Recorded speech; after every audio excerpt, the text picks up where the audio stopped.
So, Councilman Blair, if you'd like to call to order.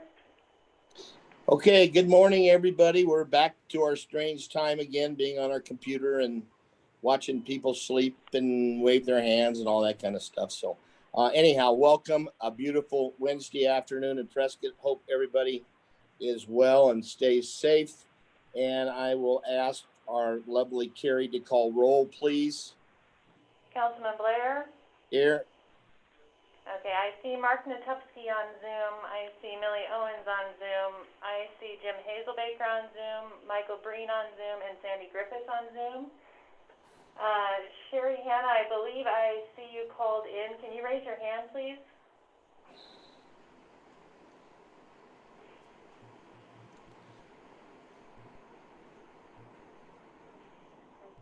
Pretty sure that that's your phone number, Sherry.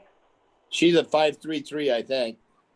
Yeah, I'm going to call her here. She's not on electronically. She's just on her phone right now. So I'm actually going to allow her to talk. Sherry, can you hear us?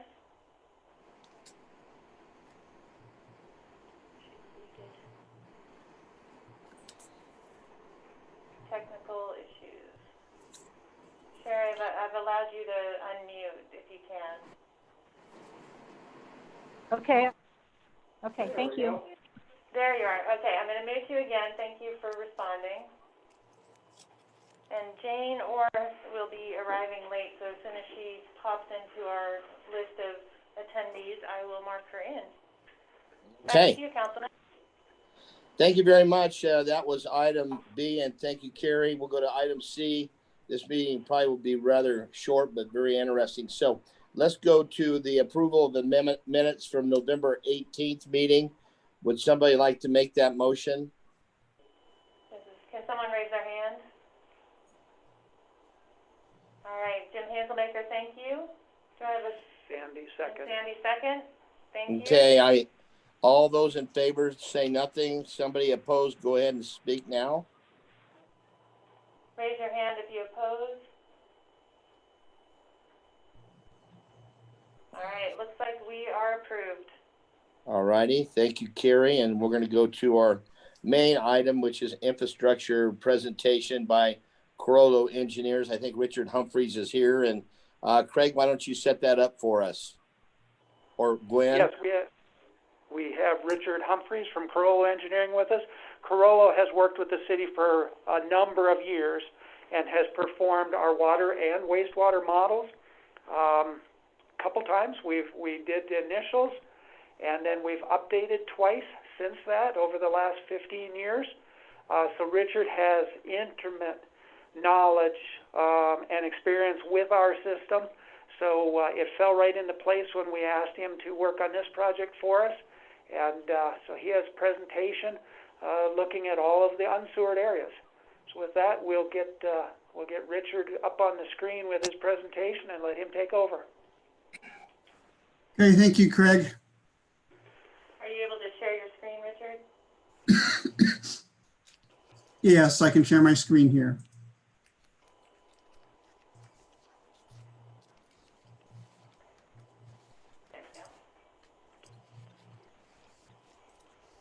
Can all of you see the screen?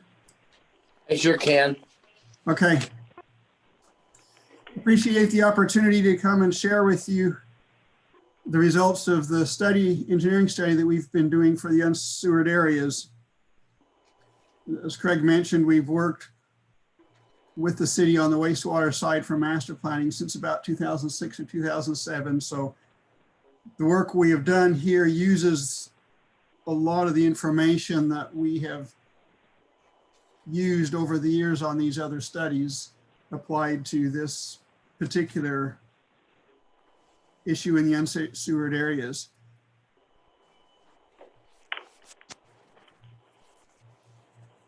This is an agenda of the items I intend to cover. We'll give a brief overview of the project and what it entails. Then we'll talk about the estimates of the wastewater flows that would come from each of the unsewered areas once converted over to sewer service.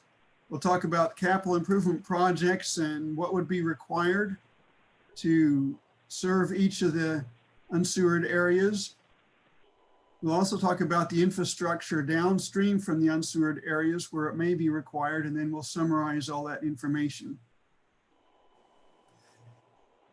As we go through this presentation, I'm happy to keep it informal. If you want to interrupt me with questions, assuming Zoom is set up to do that, feel free to do so that we can answer your questions as we're talking about the various topics in the presentation.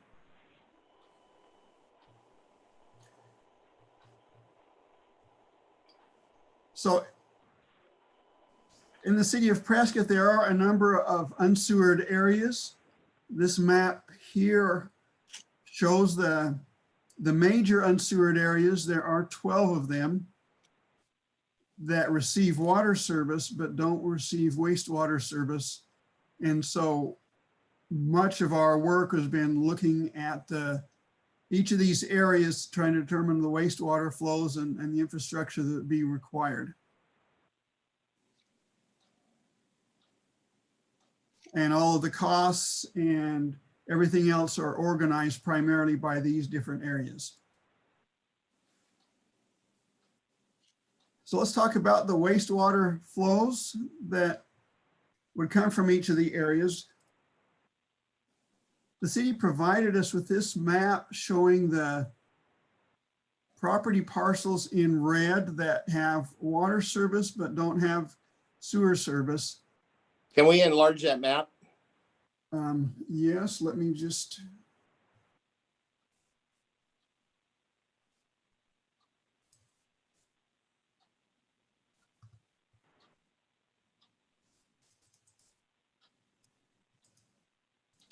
Is that helpful enough? No, I got a full screen picture of you and the map is in the very bottom corner. There you go. And when I do that, does that make it better? That's perfect. Okay. Thank you. Okay, you're welcome.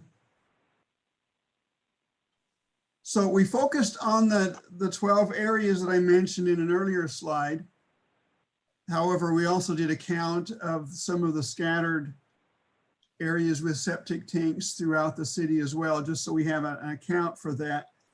We didn't calculate any infrastructure costs for those areas, but we did include them in the flows for a part of the overall calculations.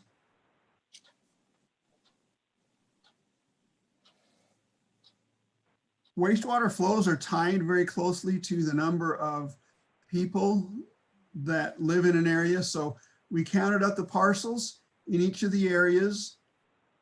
We added in the additional parcels that were not in one of the 12 areas to come up with a total of 3,895 parcels.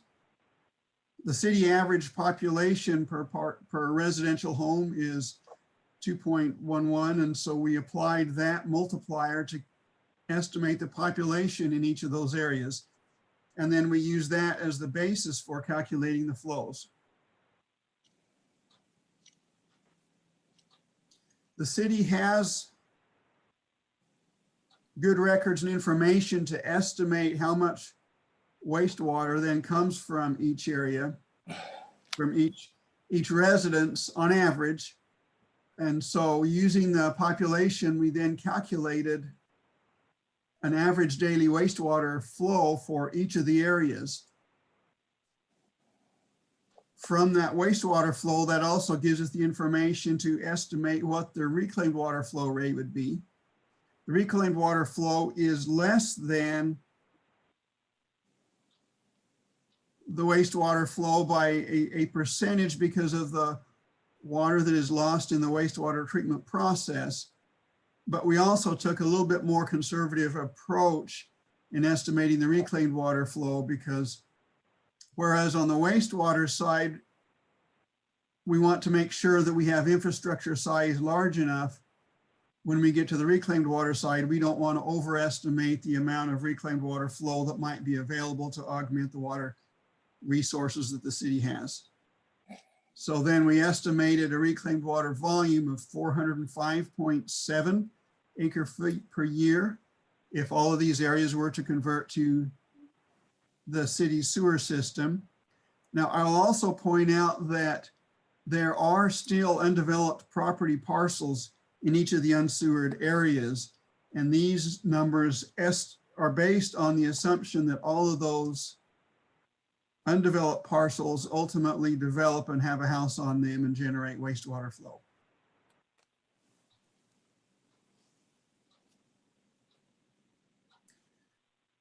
So now that we've identified the flows coming from each of these areas, we can go back and determine what kind of infrastructure would be required to serve these areas. And there are several types of infrastructure. First, I'll talk about lift stations. And there's an image of a lift station there on the right. A lift station basically is a vertical cylinder buried in the ground with two pumps in the bottom of it, and a sewer pipe goes into the lift station. Lift stations are sized to operate typically with one pump, so they can have one duty pump and one standby to provide some redundancy. And then the wastewater gets pumped out. It goes through a valve box. In some cases it is metered, and then it goes to a discharge point where it can flow by gravity. And then the box there to the left of the lift station is just an electrical cabinet to provide electrical power to the site.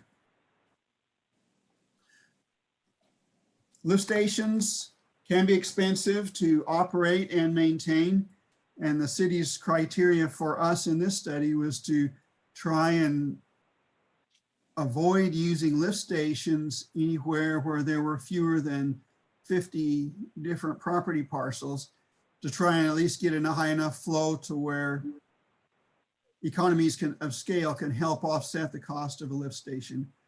And we were able to do that successfully.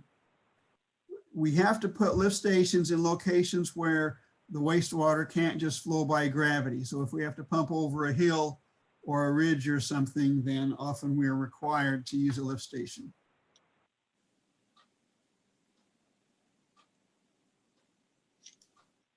There were 7 lift stations that were required. And as we go through the details of each area, I'll point out where they are, but this just gives a summary of them with key parameters such as the length of the force main. The force main is the pipe that goes from the lift station to a point where it can flow by gravity again. The number of parcels served by each lift station, and an estimated flow rate from the lift station that would be required, as well as how many feet of head the wastewater needs to be pumped up by the lift station.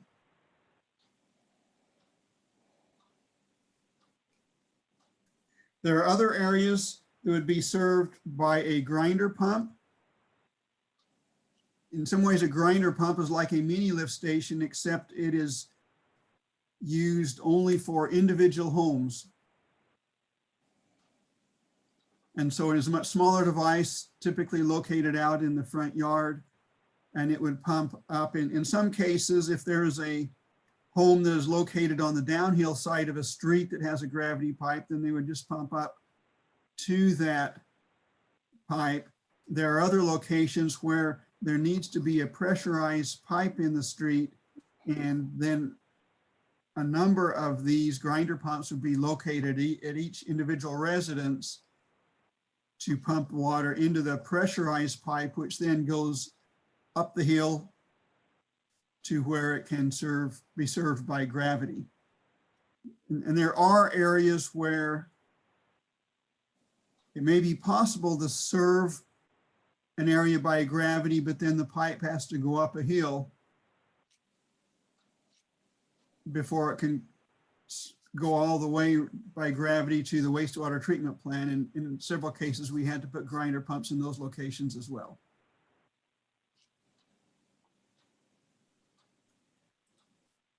So now let's step through each one of the unsewered areas. Is this map of a size and location that you can see, or do you need me to move it? I see it okay. Okay. So I area have, number, I have a question, Richard, before we go on, for you or for Craig. Is this presentation that you're giving us, is it available on hard copy? And if so, I'd like to have each one of the members have it sent to them so they can see it, because it's a lot of information to digest just by flipping through slides, and I'm writing furious notes here, and I'd like to have a copy of that. sure. Yeah, I can send to Gwen right after this meeting an electronic copy that can be printed off or issued to anyone that wants a copy. Thank you for that. I appreciate it. Now, the next 12 slides all have a similar format here. So we have so I'll just explain the format and the information on it. The map has kind of an orange boundary that defines the unsewered area. The green lines represent gravity pipes, and then the purple lines will represent pipes that are pressurized, served by grinder pumps, and in some cases, they will be served by a force main. And when there is a lift station, there will be a lift station symbol that is also on the map. In this particular case, no lift stations are required, so we don't have that. Then in the upper right corner is a table that just summarizes the costs associated with this infrastructure. And so in this case, we have a length of gravity main, a length of pressurized pipe. Gravity mains typically have a minimum diameter of 8 inches. And so that's what all the pipes have been sized for in this study at this point. The pressurized pipes typically would be 4 inches. There may be some situations where a 3-inch pipe would be acceptable. In our costing in our study, we stayed on the conservative side with a 4-inch pipe. And so the cost might be a little bit less if you went with a 3-inch pipe in some situations, but those kinds of decisions would be made at the final design stage. We also have 2 different costs for the pipes in areas where excavation was difficult. We have a higher cost than areas where it is not difficult. Then we have both a construction cost and a project cost in the table. The construction cost is the cost that you would pay a contractor to go construct this infrastructure. The project cost would also include engineering design. It would include the city's management cost to administer the contract for the contractor. There's also a contingency built into that. And the difference between and so the overall project cost is what the city would need to budget to be able to implement this. And the difference between the construction cost and the project cost, there's a multiplier of 1.4 between the two. Then on the left, I have a listing of information that helps identify the unique characteristics of each area. So that you can see. What would be helpful, Richard, what would be helpful in the future is if you can identify those unsewered areas by name. Unsewered area number 1 means absolutely nothing to me. Councilman Blair, this is Craig. We sent out the overall area map to all of our committee members. So everyone had that or should have that so that they can look at that to compare with these. We had that thought going into this, that they needed to have the overall map. And yet this area happens to be Rancho Vista Hills off of Copper Basin, clear up by Timber Ridge. Okay, and I didn't realize that, Craig. Thank you for that. But as Richard's speaking of these areas, if they could just tie a name, or if you can tie a name to it while we're doing the presentation, it will be helpful to me. Okay, we'll do. Okay, yeah, I know names of some of them, but we just worked with the numbering and the map in the study, but I'm sure Craig can help out with the names of any Thank of these you. as we go through. So this area is served primarily by gravity, which is good. Gravity is really the ideal when you can do it, because you could put a pipe in the ground that will last for many, many years and has a lower relative maintenance cost than something that requires equipment. So we did use gravity wherever it was possible to do so. There are no lift stations here. Some rock excavation would be required. And so we do have the higher cost in for this particular one on our unit cost. The infrastructure downstream is all in place. So you can see from the map at the south, there's two locations at kind of at the southeast and the northeast corners is where the green pipes connect to a dark gray or black pipe, and those are all existing pipes in the system. And so that's where the wastewater would flow. This area, even though it requires some rock excavation, is relatively less expensive, primarily because it does not require a lift station to serve this area. And it doesn't require a lot of the grinder pumps either.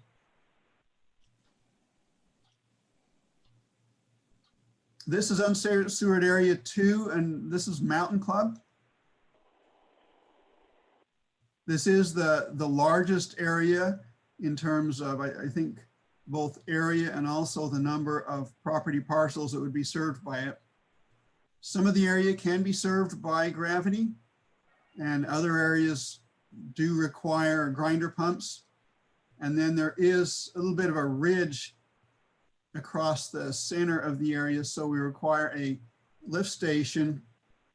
I don't know if you can see my cursor, but this little yellow box represents a lift station, and then the blue line represents a force main just to get the wastewater sort of over a hill to where it can flow by gravity and on out.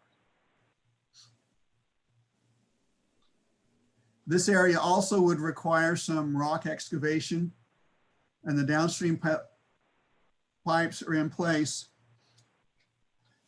And even though the total cost of this area is the highest of any of them because of the amount of infrastructure required, when you look at it on a cost per property parcel, the cost is closer to the middle and maybe just a little bit less than the average due to the number of homes that are there to help offset the cost of the infrastructure.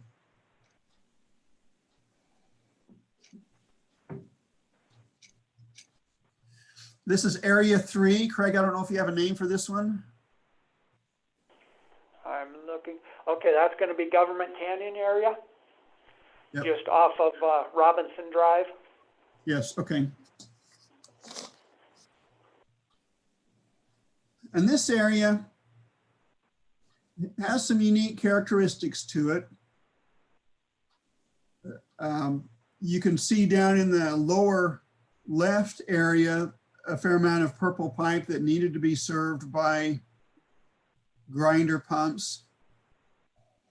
We are hoping to serve this area by gravity, but it does need to go up over a rise.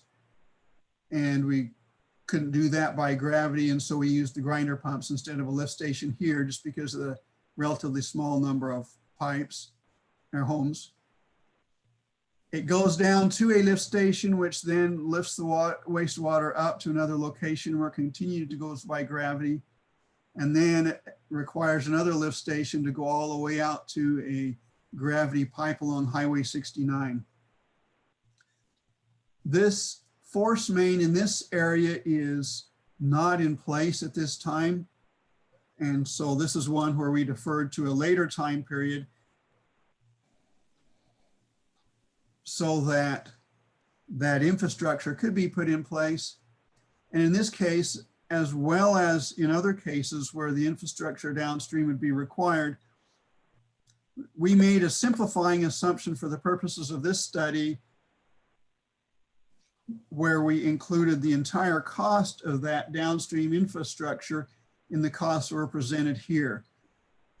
But certainly there could be opportunities for the cost of that infrastructure to be shared by other developments that are going in that might also use that same infrastructure.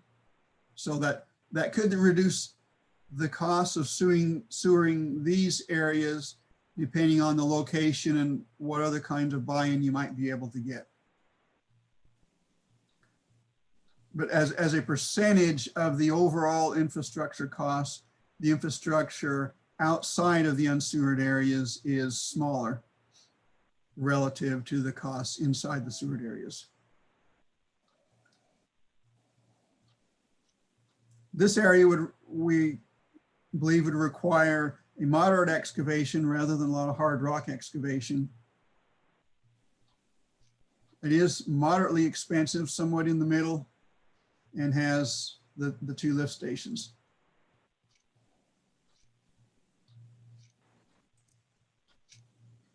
This is Unsewered Area 4, located to the north of Thumb Butte. I don't know if there's a particular name you give this area. Yeah, we would consider that the Idlewild area. Okay.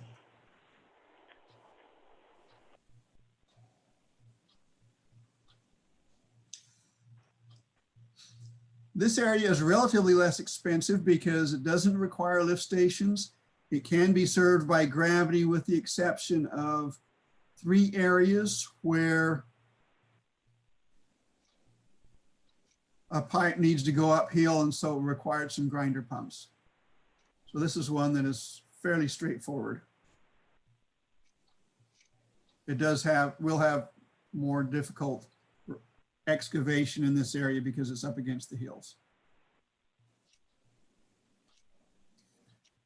This is area 5 on the west side of Prescott and a bit to the north. Between Iron Springs Road and Williamson Valley Road. Do we have a name for that one? That's going to be the Grandview area by Williamson Valley, Iron Springs on that northwest corner. In this area, it has some challenges. A significant portion of it would need to be served with the grinder pumps. And the wastewater leaving this area connects in a couple different places. If you look on the east side along Williamson Valley Road, there is a pipe along the road that is in future plans, but it is not constructed yet, and that would need to be constructed. On the west side, there is an existing lift station and force main going along here that you would need to tie into, so it would require a lift station and a force main tied into this. And so there probably would be some additional analysis that would be required to make sure that that design works and to make sure that you can share that force main with 2 different lift stations. It has difficult excavation, and so this one is going to be more expensive. And in the list, it's one that we have deferred to later in time to give you a chance to have that infrastructure in place.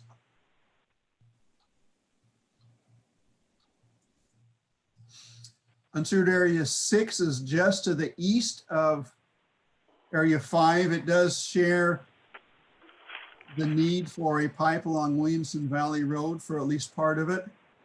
Does this area have a name? Well, this is a combination. So this is going to be Yakajba Estates, the Meadow Ridge area, White Oak Circle, as well as Country Park. So it's that kind of whole area between Willow Creek Road and Williamson Valley Road, north of Iron Springs.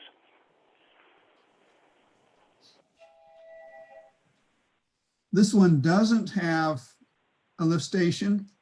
It does have some areas that require a grinder pump. And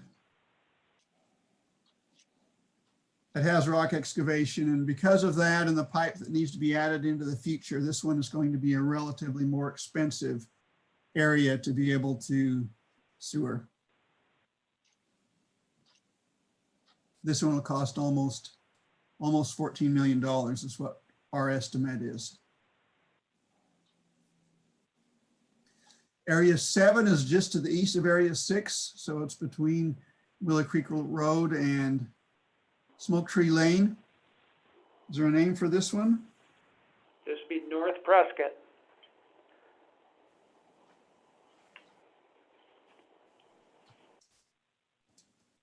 This one requires 2 lift stations to be able to move the water out of the area. And then in addition, there are several places that require grinder pumps. It also has rock excavation, but the downstream pipes are in place for this one.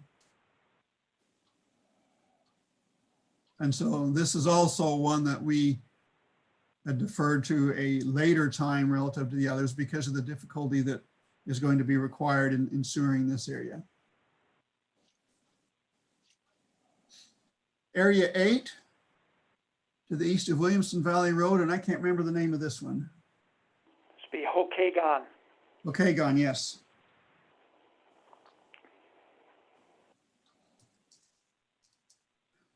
This area does require additional pipe to be added going outside of the map here to the north and to the east. There's quite a length of gravity main that would be needed.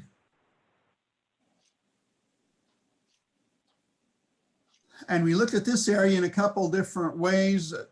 At one point, we had a couple more lift stations here as it tries to collect the wastewater from one area and then go to the next area onto the east. And we ended up putting in grinder pumps, hoping that that might be the better solution.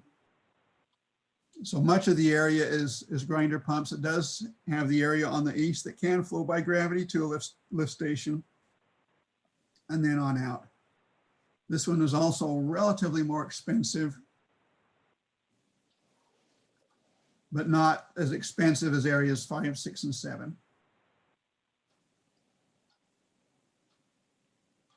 It does require rock excavation. And I would see this one being tied, the timing of this one tied to the development on downstream.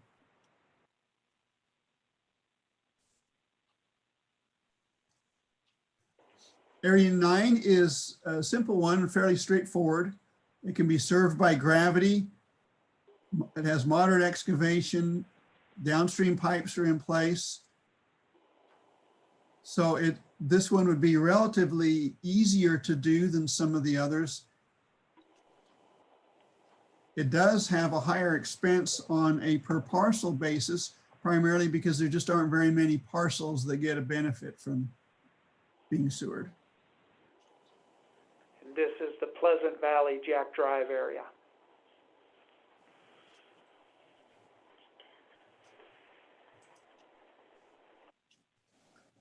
This is area 10 west of Williamson Valley Road.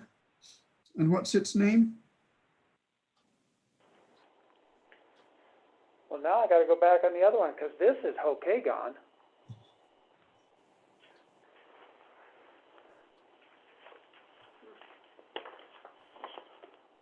Area 8 is our questioned area. Oh, area 8, that was Longview. Longview, okay. Oh, yeah. And 10 is Hokagon? Yeah, 10 is Hokagon. Antennas are relatively straightforward, mostly by gravity. There's only one section that would require the grinder pumps. The downstream pipes are in place. And so relatively less expensive than some of the others, at least on a per parcel basis.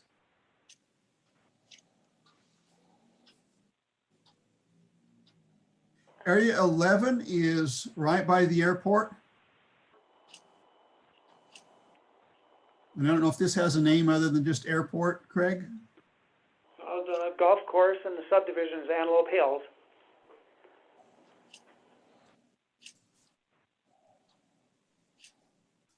This area we believe can be served by gravity, and the pipes downstream are all in place. So this one is relatively less expensive in comparison with some of the others. And it's out where excavation should not be too difficult as well.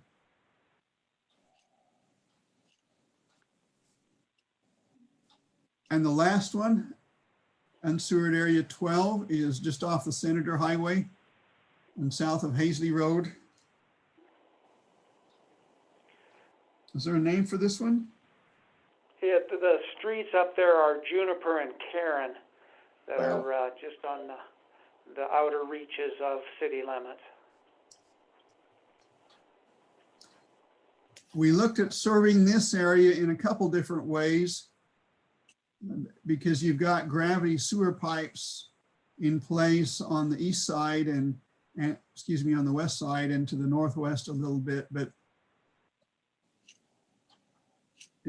we were concerned about right-of-ways in areas that are currently private properties to be able to do it that way. So we ultimately ended up with going with grinder pumps to a future pipe along the Senator Highway, and that pipe would need to be constructed first in order to serve this area. And so that is going to make this one relatively more expensive than others, unless there are other developments that would share in the cost of the pipe along Senator Highway.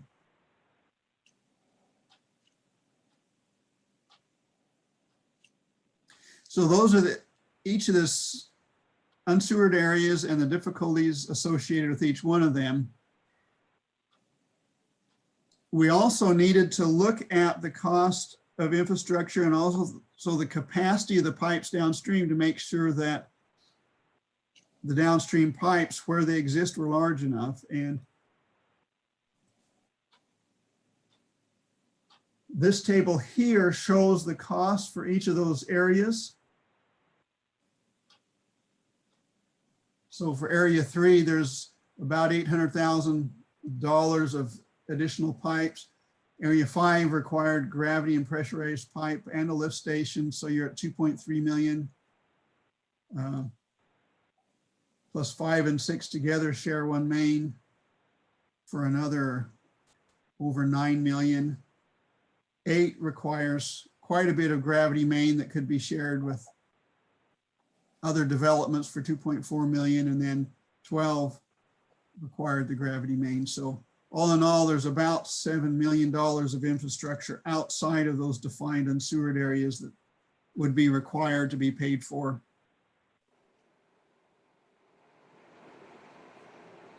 We evaluated the capacity using the hydraulic model. Whoops. And this map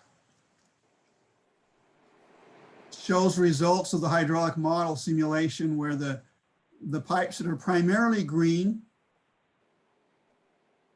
show there's a measure of capacity of the pipe that we use on sewer systems. We take the peak flow depth measured in inches in the pipe divided by the pipe diameter. And for an existing pipe, we usually don't recommend replacing them until that depth over diameter gets to be a 0.9. All of the areas were almost all the areas were less than 0.75, with the exception of a couple small locations have a depth over diameter ratio of between 0.75 and 0.9. One is up on the north end of the airport, and then the other area is sort of in the downtown area. There are a few pipes that start to get over a D over D of 0.75, but that still meets the criteria. So fortunately, you don't have to upsize pipes that are already in place just because these unsewered areas would be added.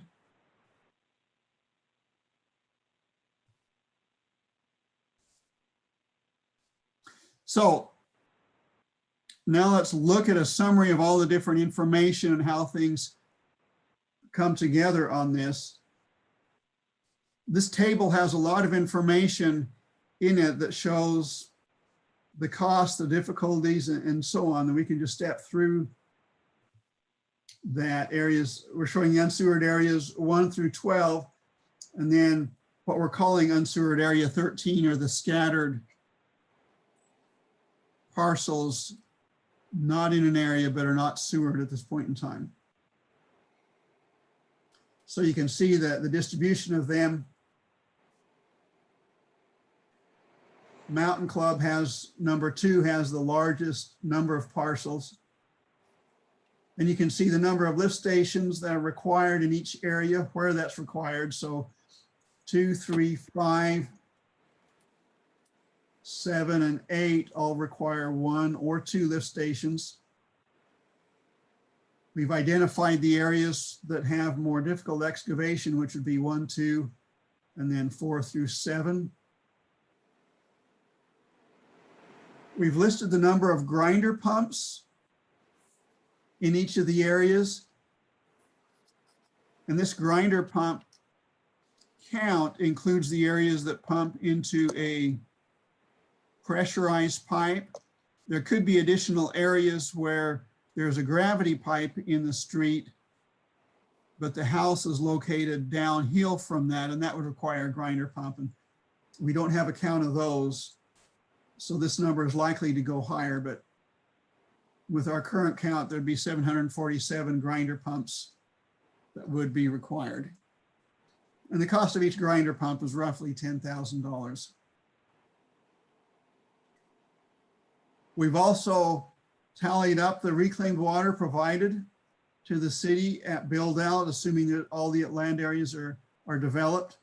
And so you can see the flow there. Mountain Club number 2 provides the greatest reclaimed water supply of 63 acre feet per year. And it goes on down from there. So if we tally up the unsewered area infrastructure cost, which is a cost inside of each of the areas, you can see the totals here. Mountain Club has the highest dollar figure, followed by areas 6 and 7. And so that total is approximately $79 million. Add to that an additional $7 million for the infrastructure outside of the unsewered areas that would need to be constructed. And this is the number that potentially could be shared with other developments, depending on how you break out the costs, for a total estimated cost at the planning level of $86.5 million to serve all these areas. So now we took that and then we divided it by the number of parcels in each area to come up with a cost per parcel. And that has helped us to prioritize which ones maybe could go first, looking at what are the lower costs and which ones are easier to implement. So you can see the costs vary. Area 4 has the lowest cost, relatively speaking, at $15,000 per parcel. Next would be area 11 with $17,000 per parcel. There are a number of them in the $20,000 to $27,000 range. And then there Richard? are, yes? Councilman Blair here. When you talk about cost per parcel, are you just talking about mainline infrastructure costs? Or are you talking from under the eaves to the main line, or both? These costs exclude grinder pumps and exclude the cost of any pipes that go from the home into the street. Okay. So this is Councilman Blair, yeah, to add in a little more, we were just sitting here thinking about that. We needed to emphasize that. So we have it labeled as off-site improvements, or then when we say on-site improvements, on-site would be on the individual parcel associated with the cost to connect the parcel to the infrastructure that was built in the street. So when we're saying here off-site improvements, it's all of the backbone infrastructure in order to convey the sewer water then from a parcel to treatment. So as we've been going through our meetings and proposing how to split up and such, the off-site improvements, as we've discussed, would be considered covered by the city, and or the many, ways that we've discussed it. But this is all separate from the parcels themselves. And while I have you there, Carrie, Sandy Griffith sent me a message that she had a question in chat because she doesn't think her microphone's working. Can you see that? Yes, I have seen all of the chats from Sandy. Nobody else's microphone is open to the meeting yet until we finish up the presentation, and then we will call on each member who has a comment by hand. Okay. So I'm a special one that has my microphone open. Yes, you're special. And then once we go through all the committee members, then Councilman Blair as well, then we could open it up if you want to public comment. I have to say, I find it very impressive, Richard, the work you have done. And for a city councilman, thank you for doing it. I know it's a big job to do, but I think based upon these hard copy numbers and the things that I'm seeing, this is exactly what we really needed to have to put our arms around what it does cost for the mainline infrastructure. And so I'm pleased to see all the work that's been done. So thank you. Well, thank you. We've received a lot of support and help from the city in doing this. We couldn't do it without them.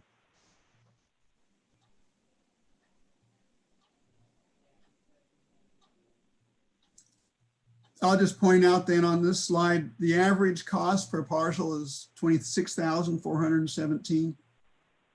So just for understanding those relative costs. I'll also point out that this wastewater will need to be treated, and we have not included treatment costs in here as well. And I'm not sure how the city wants to handle that, but that's what these numbers represent. So can you tell me once again the value of, well, there's 3,895 parcels and the amount of generated sewage treated, how many acre feet would we be putting back into the aquifer each year if they're all sewered? If they're all sewered and all developed, then it would be 405.7 acre feet. Per year? Yes. Okay. Thank you.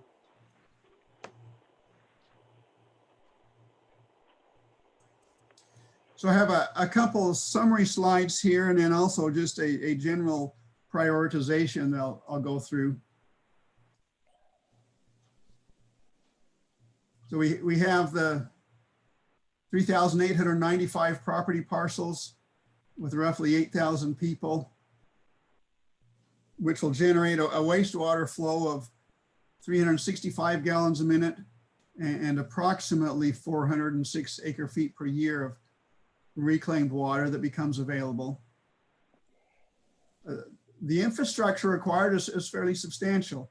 237,508 feet of 8-inch gravity sewer, 86,123 feet of pressurized pipe, 7 lift stations, and 747 grinder pumps. So this is a fairly large set of projects that would be required to do this.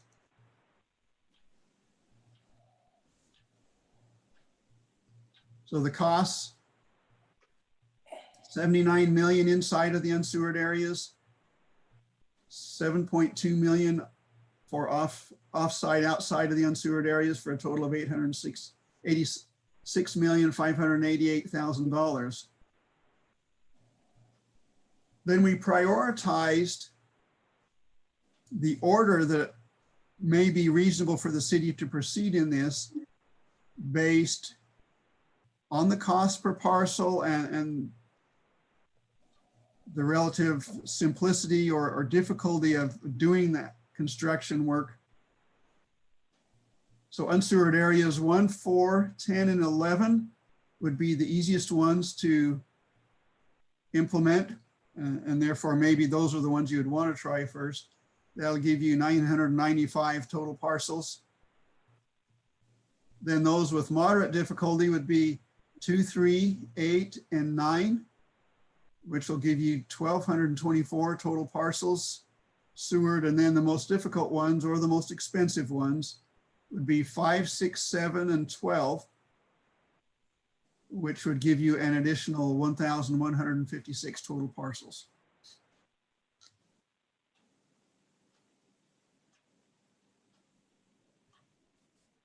So with that, are there any other questions I can answer for you? I suppose from my standpoint, the way you have that broken down, that last slide, would be the number one, those areas, I can't remember which ones they are, but that's immaterial. But I would say I would like to see a cost for 1, 4, 10, and 11, what that cost would be. And then same with group 2 and 3. I think that's an interesting way of looking at that. And if we can take in the first level, take out 1/3 of the septics in group 1, and we have a method to look at doing it that way, it might be a good way to start. Okay. Well, certainly we have a cost for each of the unsewered areas. Right. And we can group that by those 3 as well, so you can see the relative costs of doing that. That's a good idea. And Richard, as we go through questions here, we'll maybe scroll back and forth through your presentation. Because like right now, we could go back to Councilman Blair's comment, we could go back to the other table and peek at 1, 4, 10, and 11. Slide 28. Keep going. 28, we believe. The summary table. Wow, you're on it, Gwen. Yeah, Right there. there you go.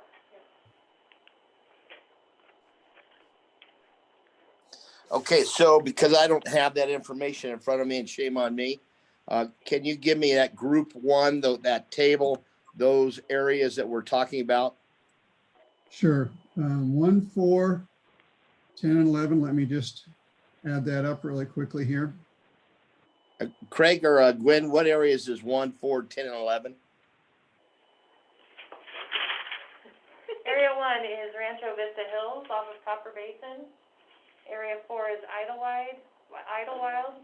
10 is Hokagon. And what's our other one? 11. And Lope Hills is 11. It's like about Oh. 18 million. Okay. Thank you for that.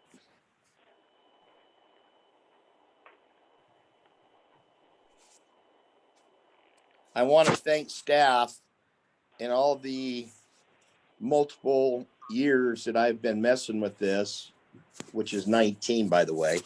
I'm impressed that we've come this far to put this kind of dialogue together and expertise to really take it seriously enough to look at these as projects and moving forward. So I want to thank everybody for that. And that group is about 18 million. Yep. Okay.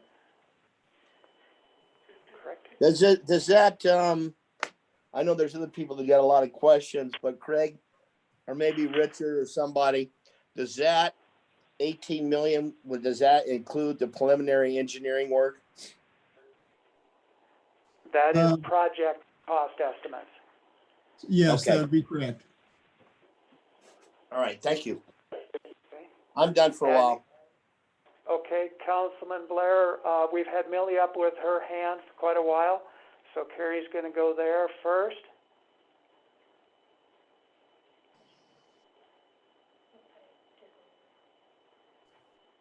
Millie, go ahead and unmute. Okay, can you hear? We Yeah. can. Yes. All righty.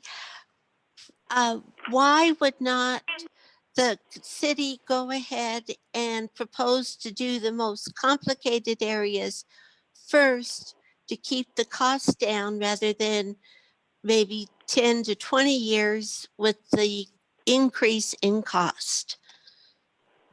There has been no decisions made on what we would do first. This is from all of this work in regards to complexity, infrastructure needed, cost, everything. This is from this presentation. That was one means to be able to look at the areas and a suggested priority list. We can take all that information, as well as we as city staff have got to bring in other knowledge and experience that we have of our system in order to ultimately come down to, you know, the priority list that we bring forward then for proposed approval. Alrighty, and my other question has to do with backup generators for those lift pumps, because our power does go out in North Prescott area, and if we're wanting to prevent sewage backing up into the houses that are below the street level, how does that get approached? Our design specifications require backup generators on lift stations.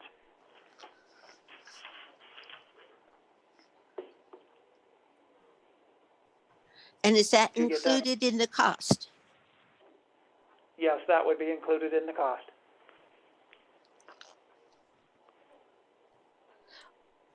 And what about the pumps, the grinder pumps? Grinder pumps, that would be up to the individual homeowners themselves, whether they choose to have a backup power system at their residences or not. Okay. Is that your final question, Millie? To right now, sure. Okay, thank you. We're going to move to member Mike Breen, who has his hand up. Mike, I over to you. unmuted. I did. Thank you. The question was, I have a comment, but I have a question at the moment. The 405 acre feet that would be recaptured with all the homes, what percentage is that of the total acre feet that's recaptured in the sewer system currently? You want to say that again? Well, obviously the sewer system now recaptures water at some rate. You're saying you could get a 405 additional acre feet. How much total do we currently capture with all the sewers that are cooked up? Is my question. What percentages are we gaining by hooking up 4,000 homes of the total that we get? It's not in the presentation. Okay, we have not run that calculation from that angle, but that's something we can look at. Yeah, I'd be curious if, if we're only picking up 5%, if we're doubling, I mean, obviously it'd be good to know for the cost to benefit ratio, if we're getting 405, what percentage is out of the total that's being processed in the system at this point? I'd be curious. We have 16,000 sewer, or approximately 16,000 sewer customers. No, we have approximately 20,000. Okay, so 20,000, 4,000 is Yeah, 20%. One way of looking at it, we have approximately 20,000 sewer customers currently, and we're looking at an additional almost 4,000 here. So 20%. So Of what- 4 or 5 times that, then probably 20,000, 2,000 acre feet, then something like that. Can't confirm Would be that. the total. Yeah, no, Just we're well over that. Yeah, something like that. So it'd be about 20% improvement over. And then the other question was, you keep saying when these come available, what projection, you had all these other areas maybe coming on. What was your time projection for all these areas coming on for this project? You said these other areas might come on, lower the cost. Those developments aren't actually in place at this point. So what do you have time projections for these different areas, picking up additional benefit from other homes coming in? Did you have anything on that specifically? Well, considering the volume of work that it would take to implement all 12 areas, it's in the realm of probably a 20 to 25 year program to get it all accomplished, just because of all the work that's already going on in both the water and the wastewater system, as well as to take on this much additional work and construction projects in our community. Okay, thanks. Councilman Blair, you have another comment? No, I'm good. Your hand is raised. Oh, I don't know how that happened because I haven't touched anything. I took care of you. I Mark see Matusky two. was. Okay. Mark, go ahead and unmute. Thank you. Thank you, Richard, thank you, Craig, and Lynn and Gary for putting this all together. It's a wonderful compilation of information, well thought. And I did have a question with respect to some of the unsewered areas. Let's just say, for instance, in Longview and or the Jack Drive area, there's considerable area that is not served by sewer and conceivably undeveloped at this point.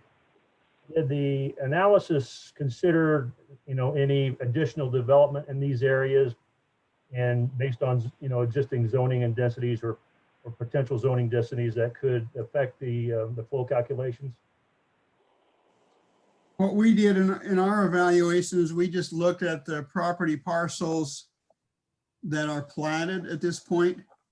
And I recognize there are some land areas that are unplatted that could result in additional development and flows, but because we don't have a definition of that, we didn't include that in the analysis.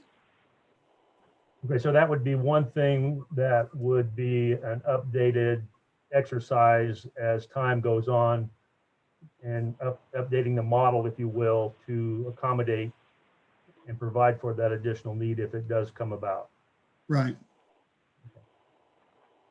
And then I guess the other comment with respect to the and I assume at a point down the line here we will be looking at, again, we did go through the exercise looking at potential costs for individual property owners for their responsibility as far as from their house up to the grinder pump or whatever, and then to the street where grinder pumps are necessary. But those numbers, again, are not included in anything we're looking at today. And that would be an additional cost that will be shown down the road. Yes. Correct. Okay. Thank you. That's all I have. Okay. Mark, also in regards to additional properties or parcels to be considered down the road as far as the volumes of wastewater, there also can be a positive benefit, for instance, like Longview, because there is proposed subdivision that's under design to the west of Pinion Oaks, and that will get quite a bit closer to Longview. So then, versus what we have on the example right now, the map and considerations for that infrastructure to serve that area, it could reduce, the off-site infrastructure could reduce significantly once that other project goes forward, and then would create a much closer connection point. And that makes a lot of sense. Appreciate that. Obviously, when you have this level of planning document to implement a program over a significant number of years, there will be need to refine and update all of this on a continual basis. It's just the nature of the business. Yes, and as Councilman Blair has mentioned, he's been, wanting something like this and working on something like this for 19 years. And if it could have succeeded in 19 years ago, we could be in the home stretch at this point now. We think 20, 25 years, oh man, that's a long time. But we could be finishing it right now. Good point. Sandy Griffiths, would you go ahead and unmute?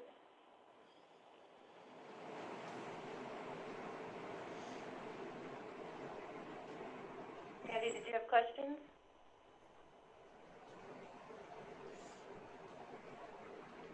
We've got a little static. Sandy, can you hear us?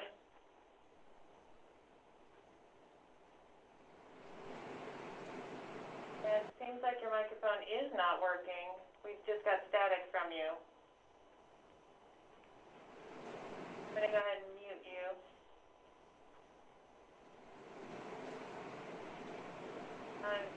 Sandy, can you raise your hand if you'd like us to read from your chats?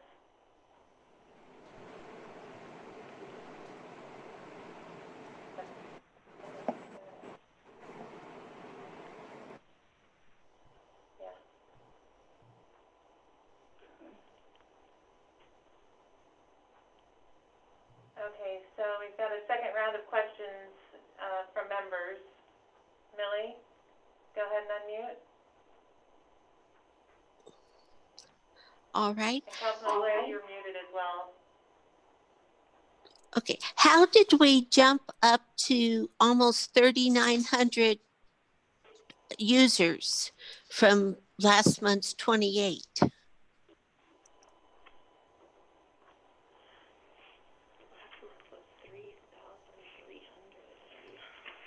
Just think we're 500 here in an area we've not. yeah. So area 13 is the largest addition to that. With previous numbers were all specific to all of the identified areas and the areas that have maps. Those 520 parcels are individual, one or two here and there throughout the city that also have the ability to be developed and connected in. All righty. In the Prescott North area off of Arthur Drive, it has always been a dormant subdivision without any utilities whatsoever. So how can you count those parcels in the count? We're counting all the parcels in an area that have the right and or the ability at some point to develop. Okay, so because I noticed on the map that we received, Arthur Drive is slated to get pipes or sewer, and that would be crazy because unless that is developed by a subdivider or a whatever, I think Gus and Gretchen Desort used to own it, and now it's sold off individual parcels, and it was dirt cheap because there is no utilities, or there are no utilities. And I was wondering if there's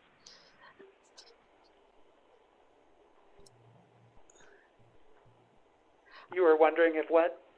if there are other parcels that fall as a dormant subdivision classification that we're counting on for water recharge that basically is not there because there is no water to that Arthur Drive. It's between Nolte Road. Yep, the calculations with those estimates of that 405.7 acre feet per year, that would be if every one of these parcels is connected. If all 3,895 parcels were Whoa. built on and connected. We have to have some way of parameter in order to look at everything. So this includes every one of those parcels. Those parcels on Arthur that you've talked about, they have been asked about as long as I've been in the office here, since 1996. I have been up there many times.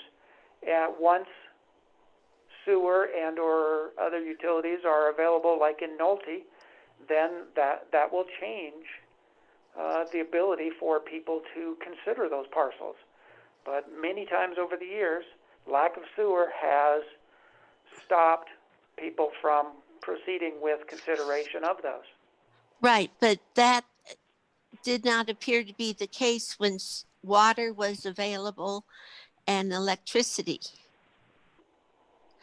And along that same line, APS brought in these monster metal poles above ground. Is that in the path of potential sewer lines in the road? That we can't answer, and we're getting off topic from our sewer pipe. Okay, then do we add a surge charge now to utility customers to help defray the cost of the infrastructure? I mean, could we add $10 a month or $5 a month per water use throughout the city? That was one of the items that was discussed from Mark Woodfell.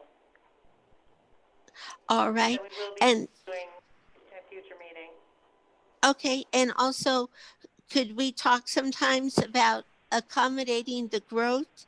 If there's a new subdivision being proposed for West Opinion Oaks, are we supplying future water eventually when the sewers are all intact for these proposed subdivisions? Like that proposed subdivision, they already have water rights through the property, and it will be required for them to be on water and sewer. Sewer.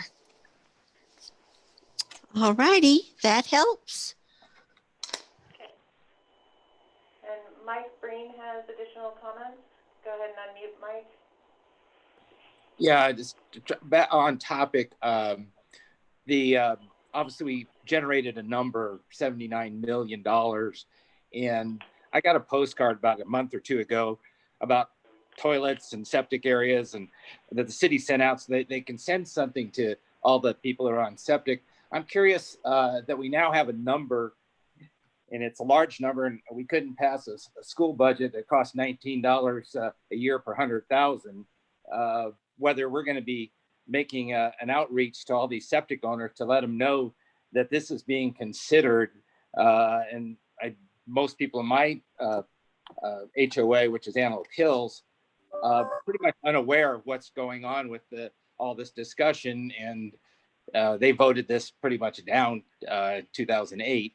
So I'm curious as to when we as a commission will be doing some outreach to let them know that this is being considered, and when we'll be getting trying to get input from people. I know we're at a point now where we at least have a number and cost per home of the infrastructure on the road, not even the cost of the infrastructure on the property. So I'm curious as to what our ambition is in terms of communication with the public when it's such a significant cost compared to the populace that votes down school budgets for $20 a year. So I don't see too many happy campers out there in the septic world that are going to not want to have some input. And I think the longer we wait, the more we're going to seem to be non-transparent with the populace. That's my comment. Thank you for that comment, Mike. This is Gwen Rowich. The commission is working toward coming up with a draft policy, which is only a recommendation to take to council. And so until we have formulated this plan or this recommendation for the council to consider, it's at that point that we would start having public input into the process. these plans typically, you know, start out in one fashion and they change over time based on the input that we receive.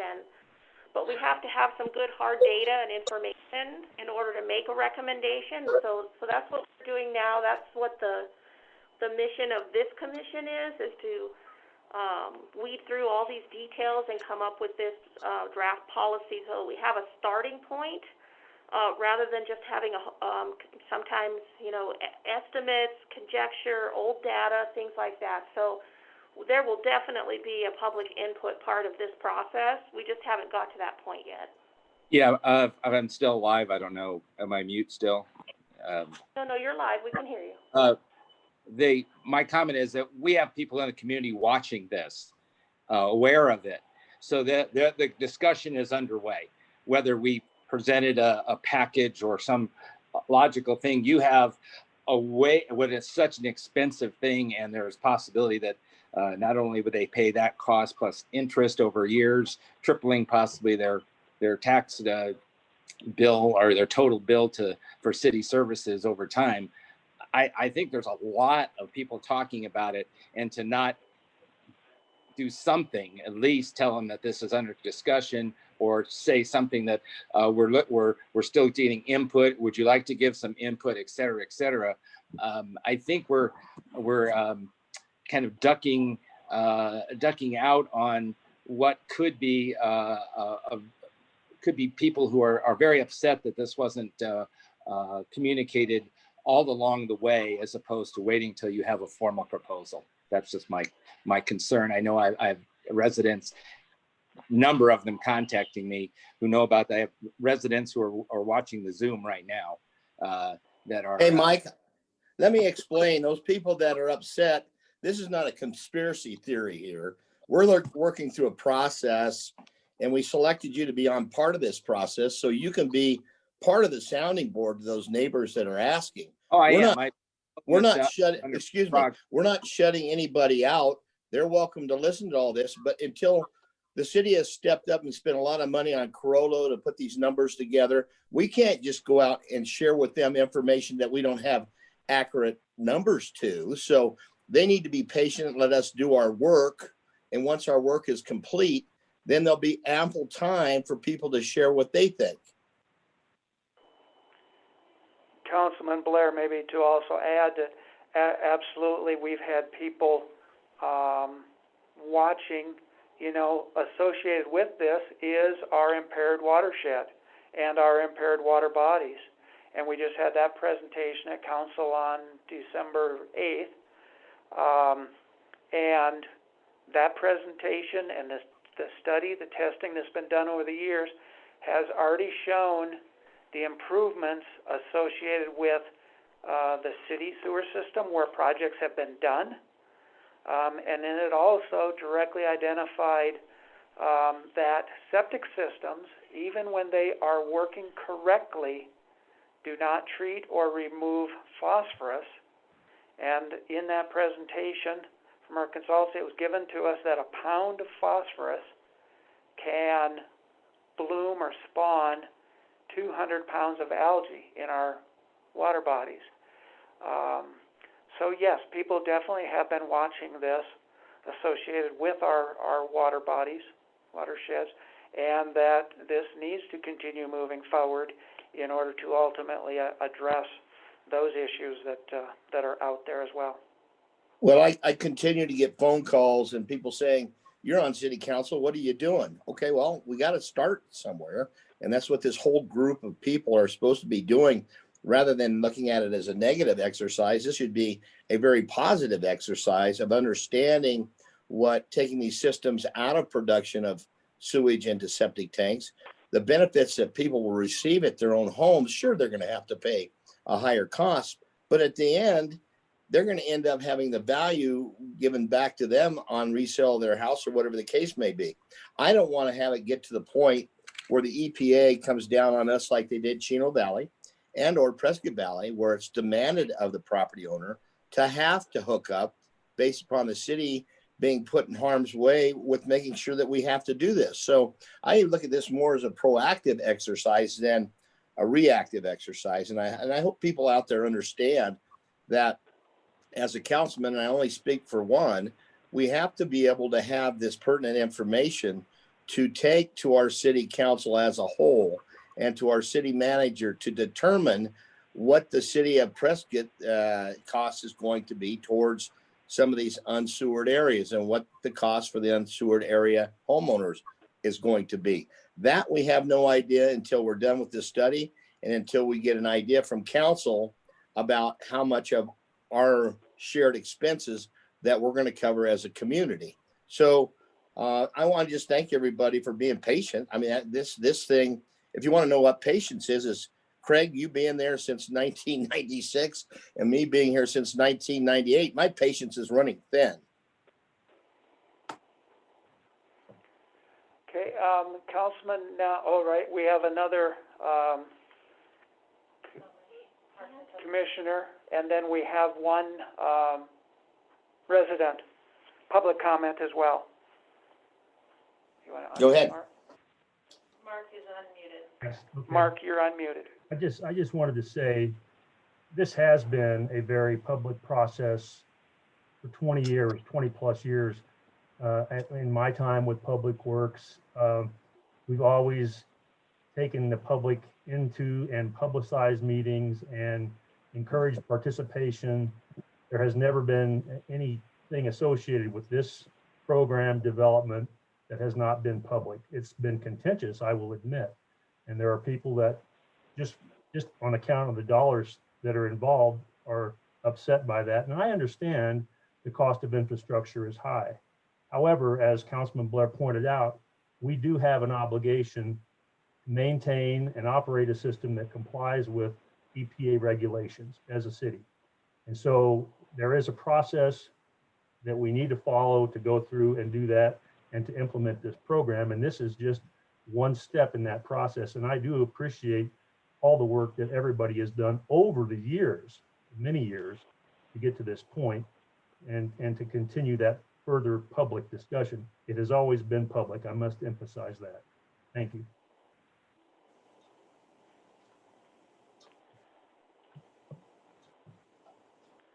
Howard Mechanic has been waiting to make a comment. Howard, if you go ahead and unmute.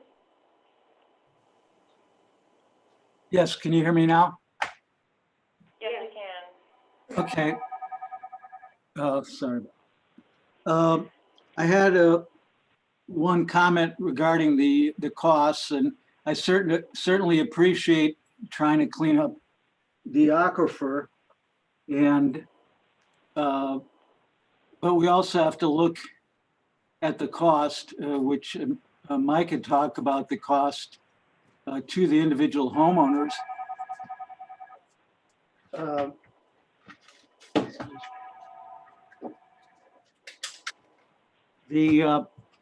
I think the cost, I just looked at it, if we're looking at $86 million, and that does not include the cost to the individual homeowners, even if they pay 100% of the cost to hook up to the system. And some people were talking about the ratepayers covering part of the cost to hook up. So the ratepayers would be paying at least 86 million, maybe over 100 million. We don't have that number, but as far as the amount of water returned to the system, 400 acre feet, that's a considerable amount. But if we look at the cost per acre foot, comes out to $212,000 per acre foot. Over 20, it's about 20 times what it would cost to buy an acre foot. So we can't really celebrate too much how much water is going to be obtained based on the cost. Of course, like I said, the cost is to clean up the aquifer too. But I think we really need to deal with this cost issue. And I mentioned that a couple months ago. There's probably going to be some sales effort needed to convince not just the homeowners are hooking up, but the ratepayers who are being asked to pay this kind of money. if you could go back to the area number 3 slide, and as a couple of people, as Craig and Steve know, that I'm the trustee for the Social Justice Charitable Foundation. Now, Craig, was the count for the number of parcels, it was indicated that was a number that were platted. For our parcel, which is two lots, is that listed as 2, or is that listed as 195, which is the water right on that, or what is that listed as? And Howard, with our box here, is your parcel included in this, or are you just north of it? It's included. It's right at the north. The 2 parcels, they're in the park, below the orange line on the north, and it's platted as 2. It's 2 lots now. So I just wanted to know, as you know, the city is going to supply 195 water units. So I just wanted to check to see how you count, if that's counted for 195, because that would make a considerable difference. In our calculations, we just, using the city's GIS data, we counted each parcel polygon as 1. So if something's going to be subdivided or combined, then that would result in a corresponding adjustment in the parcel count. Okay, I would suggest the city consider this, because that's going to half the cost. The cost will be half for this area, because you're almost doubling the number of lots. So I would like I can talk to Craig offline about that, but I think that's a major thing that needs to be addressed. And the other issue I wanted to talk about was, I know you're not counting, above that orange line is the line that's going to Highway 69, and that is bypassing a lot of existing septic people, but they're not being considered. So I think those are properties on Overland going down towards the Veterans Cemetery, the VA cemetery. And there's a lot of lots there that are on septic. I know they're not on city water, they're on wells. But I think if that line is going to be put in there, I think there's a good chance there'll be additional users there. And I don't know how that affects other areas besides this area number 3, but it might be worth considering when you're running lines to connect to outside areas. What are the chances of having additional users hook up there when it's going right by their property? So those were my comments. Thank you. Okay, we've got your comments, and I definitely, this is, the first blush and a high view of these areas. And when it comes time that sewer is considered, then things will be looked at, at much closer and more detailed approach. John Palladini, is that you with your hand up? Yeah, can you hear me? We can, yes. Okay. Howard just mentioned a cost of $210,000 or $212,000 per acre foot, and said it was 20 times, 20 times the value of an acre foot of water. Glenn or Craig, didn't we recently consider purchasing irrigation credits for acre feet of water? Do you guys recall what the seller was asking for each acre foot? It was wasn't it over 6 figures per acre foot? So it was $280 an acre foot, but you have to times that by 100 years. Right. So essentially it's $28,000 for 100 years per acre foot for 100-year supply. Okay. So they were asking close to $30,000 an acre foot for water, and this would have been. We're looking at a cost if it was returned of $200,000 an acre foot. Is that math correct? I don't think that's quite the way to look at it. Yeah. Either that's just looking at it on a 1-year basis for. But that's the only benefit too. Right. Oh, okay. Yeah. So it's really. So if it's 200,000 an acre foot, you divide for a 100-year supply, you're looking at 2,000 an acre foot. If you had 100% return of all that. Correct. Okay. So from a cost standpoint, and that doesn't include all the environmental benefits that occur. This is actually a fairly inexpensive way to purchase an assured supply of water. Then it's 2,000 an acre foot versus close to, if we were to purchase it on the market, 30,000 an acre foot. Is that correct? I think we're getting into muddy waters here with, Well, too of many course, things we were to talking be. effluent. Yeah. You don't ever tell an attorney that. I just want to make And, sure. My point is that when we put out information, whether it's staff, public, committee members, make a statement of fact, I think we need to make sure that if that's not accurate, or if we need clarification on that, we need to make sure that we publicly state that, because as we know, historically, there's been information put out as fact that isn't actual fact. It's not accurate. So I just want to make sure that we, especially when it comes to water, that we are constantly and consistently making sure that the facts, the information we put out is factual, and because otherwise it creates a lot of gray areas for future decisions. Yeah, understand, John. Thank you. So we've run over time now. However, we had Leslie Hoy had her hand up prior to coming to the end of our meeting. So Give her a few minutes. yeah, Leslie, you should be able to unmute. Okay. Hi, everyone. I just had a couple of questions. One is, when you're starting to look at prioritizing the areas, would you also be considering the amount of pollution that's being generated, or that's probably the wrong way to say it, but the impact of pollution in the various areas, because maybe some areas would be more important from that point of view to hook up than it might look like just from a monetary point of view. And that would be an appropriate consideration also. Right. And then also the amount of effluent that would be generated. I kind of added up briefly for each area, and I saw group 3 would actually produce more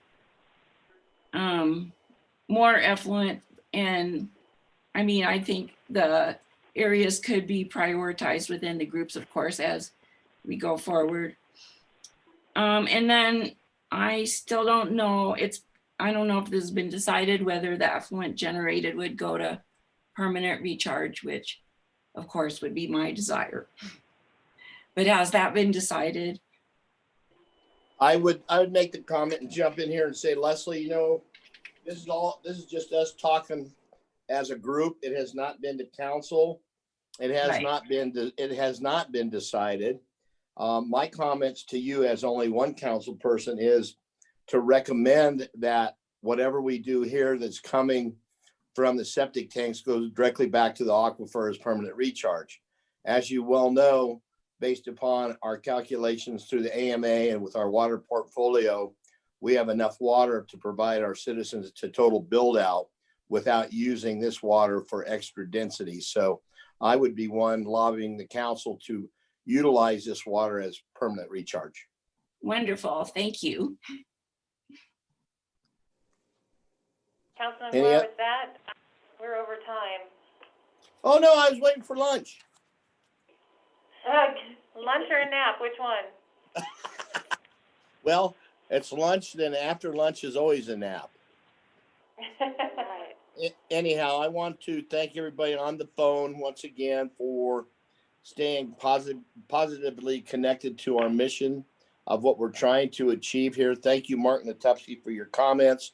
I appreciate those as past Public Works Director. And I want to thank staff as well as Carollo Engineering, for all their efforts and putting together this presentation, and wish everybody a happy holiday. Oh, and a Merry Christmas. Thank you, Councilman. Thank you. Thank you, sir. Thank you. Bye, all.